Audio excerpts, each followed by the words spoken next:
인어공주 피터팬, 올해 공개된 디즈니의 실사 영화인데요. 캐스팅을 둘러싼 논란이 꽤 시끄러웠죠. 여기에 백설공주가 기름을 부었습니다. 백설공주의 주인공으로 마틴게 배우를 섭외한 데 이어 난쟁이도 왕자도 등장하지 않을 거란 소식이 들려왔기 때문입니다. 올해 초 공개된 인어공주 실사판처럼 되는 거냐 하는 팬들의 우려가 들리고 있습니다. 25년 개봉을 목표로 제작 중이라 알려진 모아나는 아직 메인 캐스팅이 공개되지 않은 가운데 애니메이션에서 모아나 더빙을 맡았던 아오이 크라발호는 자신의 SNS를 통해 실사 영화에 배우로 참여하지 않는다고 밝혔죠. 그 사이 디즈니 주가는 박살이 났는데요. 무슨 일일까요? 스튜디오 퍼즐이 알아봤습니다.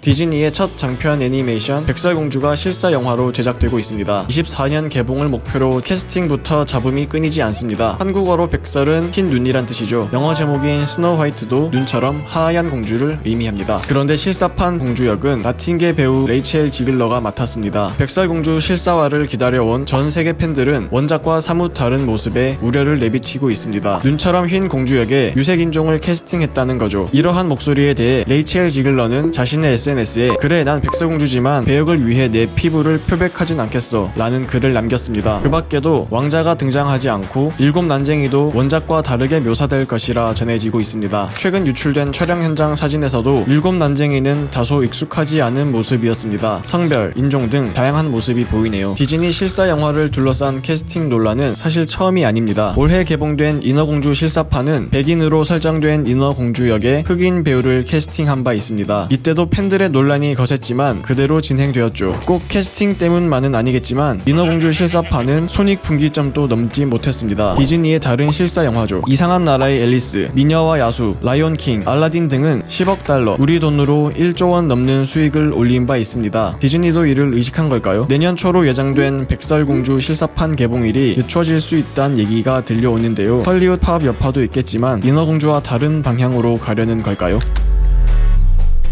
최근 디즈니 실사 영화를 둘러싼 논란과 흥행 실패, 정말 캐스팅이 문제일까요? 디즈니가 다소 무리해 보일 정도로 원작과 다르게 실사 영화를 만드는 배경엔 PC란 개념이 있습니다. Politically correct, 정치적으로 옳아야 하고 어느 한쪽으로 편향되지 않아야 한다는 것인데 여기엔 성별, 인종, 종교 등의 개념이 모두 고려되어야 합니다. 디즈니가 과도하게 PC에 사로잡힌 거 아니냐 하는 건 몇 년간 들려온 지적이죠. 그런데 우리가 살펴봐야 할 건 이런 방향성이 옳은지 그른지가 아니라 이 개념을 작품에 적절하게 적용했느냐 하는 것입니다. 영화 바비는 인어공주와 비슷한 시기에 개봉했죠. 바비는 페미니즘을 녹여낸, 그러니까 PC한 영화인 건데 흥행에 성공했습니다. 지난달 말 기준 우리 돈으로 1조 7천억 원 정도 벌었는데 이는 영화 해리포터와 죽음의 성물 2부를 뛰어넘은 성적이라고 합니다. 바비와 함께 페미니즘 영화로 꼽히는 매드맥스 분노의 도로 역시 전 세계 40개국 박스오피스 1위를 기록한 바 있습니다. 왜일까요? 재밌기 때문입니다. 탄탄한 스토리에 페미니즘적인 메시지까지 잘 담아냈던 편이 줄을 잃었죠. 그러니까 핵심은 결국 스토리텔링이란 겁니다. 사실 최근 디즈니 스토리텔링에 의문을 갖는 목소리가 커지고 있습니다. 스토리텔링이 흔들리니 극장 성적도 만족스럽지 못한데요. 앤트맨 퀀텀 매니아, 엘리멘탈, 인디아나 존스 운명의 다이얼, 헌티드 맨션, 올해 개봉한 디즈니 영화인데 이 중에 10억 달러 이상 성적을 기록한 작품은 하나도 없습니다. 코로나 이후 극장가가 전반적으로 죽은 영향이 아니냐 하는 의문을 제기할 수도 있겠습니다만